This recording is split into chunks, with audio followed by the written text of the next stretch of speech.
Hello and welcome to Written Words, which is coming to you today from the authentic Written Words HQ right up in the top of the house. And today's video is going to continue with our theme of GCSE texts. I'm looking at 4 particular texts which are on the GCSE syllabus here in the UK for year 11 or 16-year-olds here in the UK. And the text that I'm going to look at in this video is Dickens' A Christmas Carol.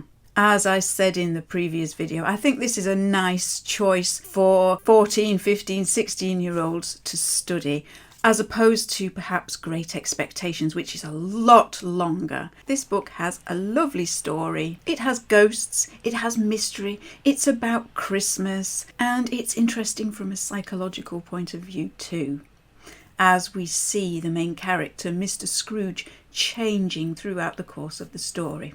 So first of all, let's take a little look at the basic plot. The plot centres around the main character, Ebenezer Scrooge, who, at the beginning of the book, is not a very nice person. He's a businessman, he's a moneylender in Victorian England, and he is interested in one thing and one thing only, and that is making money. He's not a people person at all. He's not interested in charity. He's not interested in looking after the poor. He is just interested in making money. His partner, Jacob Marley, we find out in the very first sentence of the book, is dead to begin with, which immediately brings an air of intrigue to the story. Why is he only dead to begin with? At the very end of the first day of the book, which happens to be Christmas Eve, having treated his workers very unfairly, he goes home and he is visited by some ghosts. First of all, he's visited by his old partner, Jacob Marley, who is indeed dead, but still manages to come and visit him.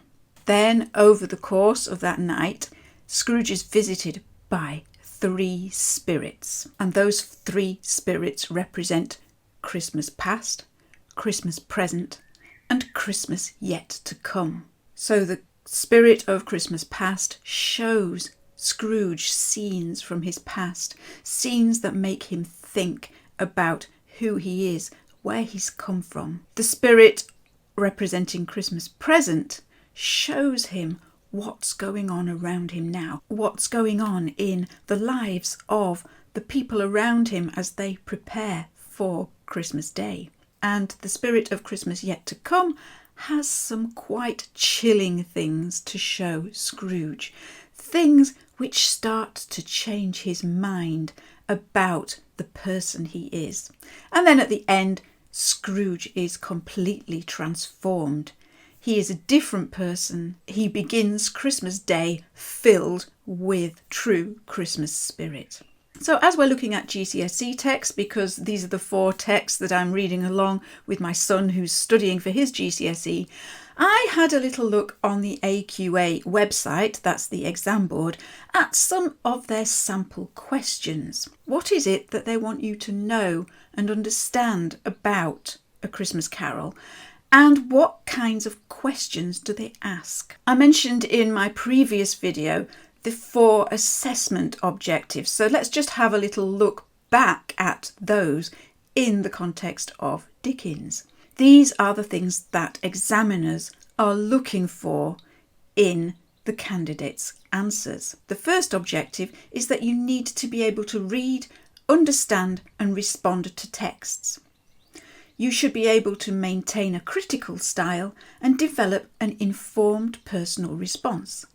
And you should be able to use textual references, including quotations, to support and illustrate your interpretations. So basically, that means that when you've read the text, you have to be able to form your own opinions about it. You have to be able to think about it critically and form your own opinions about it. And you have to be able to back your opinions up with evidence from the text itself. So I think this because the text says this. The second objective is to analyse the language, form and structure used by a writer to create meanings and effects using relevant subject terminology where appropriate. So that means you have to show that you can look more closely at the language that Dickens has used in the extract that you're given and in the wider novel. And you can identify the different techniques that the writer has used to create whatever effect it is that he's creating. The third objective is to show understanding of the relationships between texts and the contexts in which they were written. So, A Christmas Carol was written a couple of hundred years ago, and society a couple of hundred years ago was different to society as it is now. Society was facing issues that are different to some of the issues that we're facing now. People had different ways of doing things, different traditions. For example, poverty is a big theme in this particular book, as we'll see shortly. Poverty still exists today, but we have some different ways of dealing with that. In the time when A Christmas Carol was written, there were workhouses for the poor. But in 21st century Britain, those don't exist anymore. We have different ways of dealing with poverty. Christmas was celebrated in different ways 200 years ago to the ways it is celebrated now. There are, of course, some similarities, but there were a lot of differences too. So you need to show in your answer that you understand that this book was written in a different time, in a different period. And then the fourth objective is that you need to use a range of vocabulary and sentence structures for clarity, purpose and effect with accurate spelling and pronunciation. So what they're looking for here is your ability to express yourself well in writing. You need to use full sentences, you need to use correct spelling and grammar, and your writing needs to be clear and understandable. The questions themselves all seem to follow the same format. The questions are actually the same question with a different extract and a different theme. You are given an extract from the book to analyse, and the question is in two parts. First of all, you're asked to analyse how a particular theme is presented in that extract. And secondly, you have to show how that theme is expressed in the rest of the novel. So the first part of the question is testing your ability to look closely into the text itself, to look at the words themselves, the language, the structures. And the second part of the question is testing your memory of the rest of the text and your ability to put that particular extract in the context of the rest of the book. There are lots of themes in A Christmas Carol that you could be asked to write about. Here are some of the ones that occurred to me as I was reading it. Christmas, poverty, happiness, wealth and injustice, redemption, ghosts, cold, work, death. All of those themes run throughout the entire novel, some of them more positive than others, but all of them very interesting. The theme that I'm going to look at in this particular extract is the suffering of the poor. And the extract is taken from the end of Stave 3, where Scrooge is meeting with the spirit of Christmas present. Let's begin by reading the extract. The chimes were ringing the 11:15 at that moment. "Forgive me if I am not justified in what I ask," said Scrooge, looking intently at the spirit's robe, "but I see something strange and not belonging to yourself, protruding from your skirts. Is it a foot or a claw?" "It might be a claw for the flesh there is upon it," was the spirit's sorrowful reply. "Look here." From the foldings of its robe it brought 2 children, wretched, abject, frightful, hideous, miserable. They knelt down at its feet and clung upon the outside of its garment. "Oh, man, look here! Look down here!" exclaimed the ghost. They were a boy and a girl, yellow, meagre, ragged, scowling, wolfish, but prostrate too in their humility. Where graceful youth should have filled their features out and touched them with the freshest tints, a stale and shrivelled hand, like that of age, had pinched and twisted them and pulled them into shreds. Where angels might have sat enthroned, devils lurked and glared out menacing. No change, no degradation, no perversion of humanity in any grade through all the mysteries of wonderful creation has monsters half so terrible and dread. Scrooge started back, appalled. Having them shown to him in this way, he tried to say they were fine children, but the words choked themselves rather than be parties to a lie of such enormous magnitude. Spirit, are they yours? Scrooge could say no more. They are man's, said the spirit, looking down upon them, and they cling to me, appealing from their fathers. This boy is ignorance. This girl is want. Beware of them both and all of their degree. But most of all, beware of this boy, for on his brow I see that written which is doom, unless the writing be erased. Deny it, cried the spirit, stretching out his hand towards the city. Slander those who tell it ye. Admit it for your factious purposes, and make it worse, and bide the end. Have they no refuge or resource? Cried Scrooge. Are there no prisons?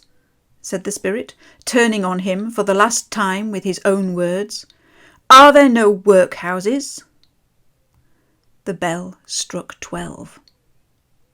This is quite a sobering scene. Scrooge is being faced with the reality of poverty and the reality of himself. So let's go through and have a look at the language used, have a look at the devices used.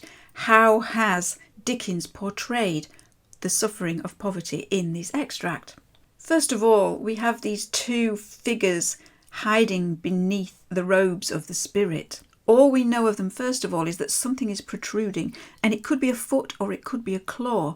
So how can you confuse a claw with a foot? The spirit explains it for us. It might be a claw for the flesh there is upon it. Basically, it's a very emaciated foot.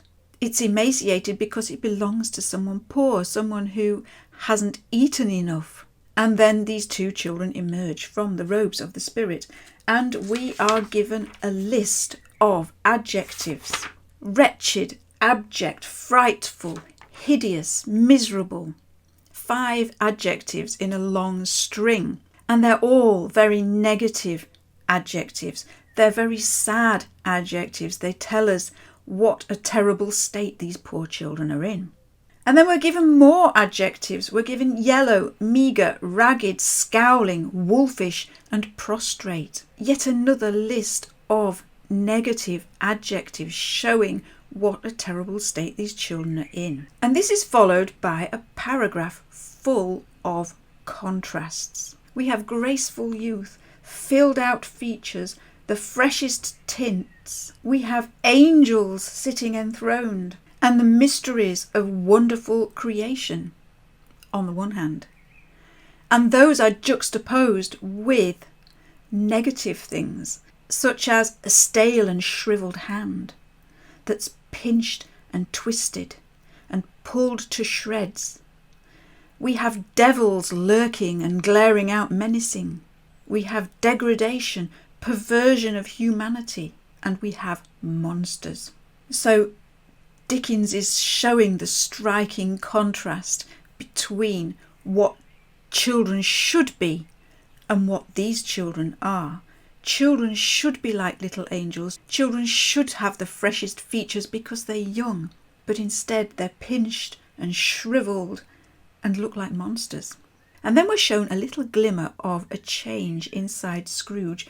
We're told he started back appalled. If you go back to the beginning of the book, Scrooge is not appalled by poverty at all. Poverty is something he's not interested in. Poor people should be put in workhouses out of the way so that rich people don't have to worry about them. But faced with this image of poverty and suffering, he is appalled.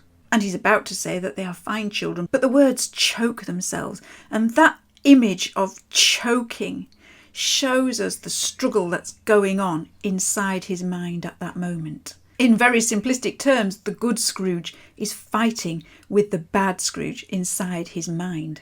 And he's feeling choked because of it. He manages to say, "Spirit, are they yours?" And then it says, Scrooge could say no more. Because he's choked, he can't get the words out because of this struggle that's going on inside him. And then the Spirit introduces an allegory. The children are not just children. The boy is ignorance with a capital I. And the girl is want with a capital W.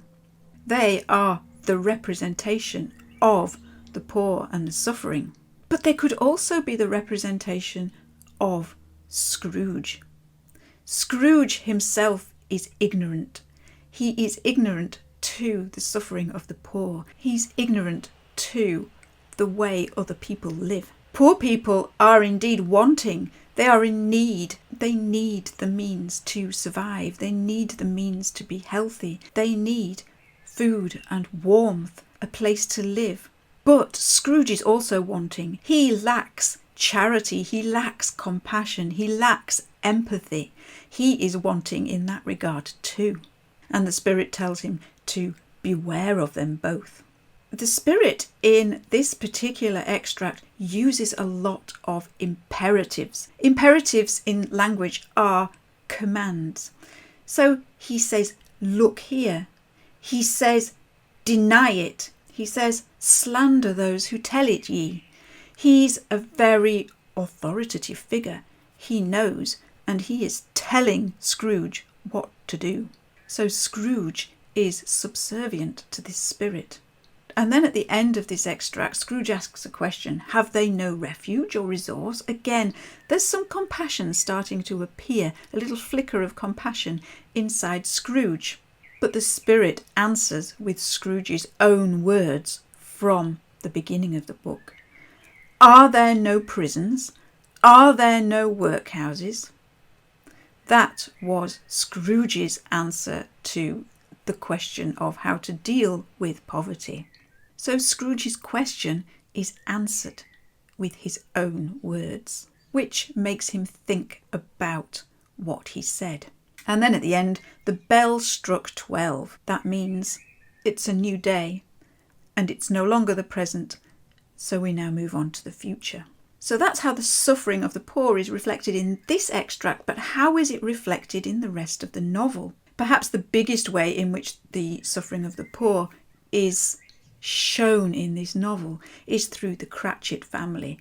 Bob Cratchit, who works for Scrooge, goes home to his family, and we see several scenes of the Cratchit family at home, celebrating Christmas, celebrating in a very simple way because they are poor. They are happy in their simplicity, but there is also sadness in their household because of the little boy who is ill. And one of the spirits shows Scrooge a scenario in which the little boy dies, which pulls Scrooge's heartstrings, such as they are, and is perhaps the catalyst that makes him want to change his ways and makes him want to make a difference.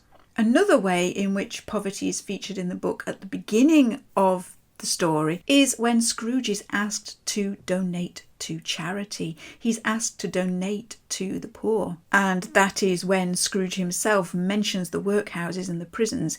Why should he donate to the poor when we've got workhouses and prisons to deal with them? And then perhaps one of the key ways in which this question can be put into context is in relation to the workhouses. Poverty existed in Dickens' time and it still exists today, but we have different ways of dealing with that issue now. In Dickens' time, there were such things as workhouses. So if you were unable to support yourself financially and you were a victim of poverty, you were sent to a workhouse. And the conditions in the workhouse were not very nice. There are lots of other Victorian novels which reference the workhouses and the terrible conditions in them. So that's a brief look at a sample question that you might be asked to answer in a GCSE exam on A Christmas Carol.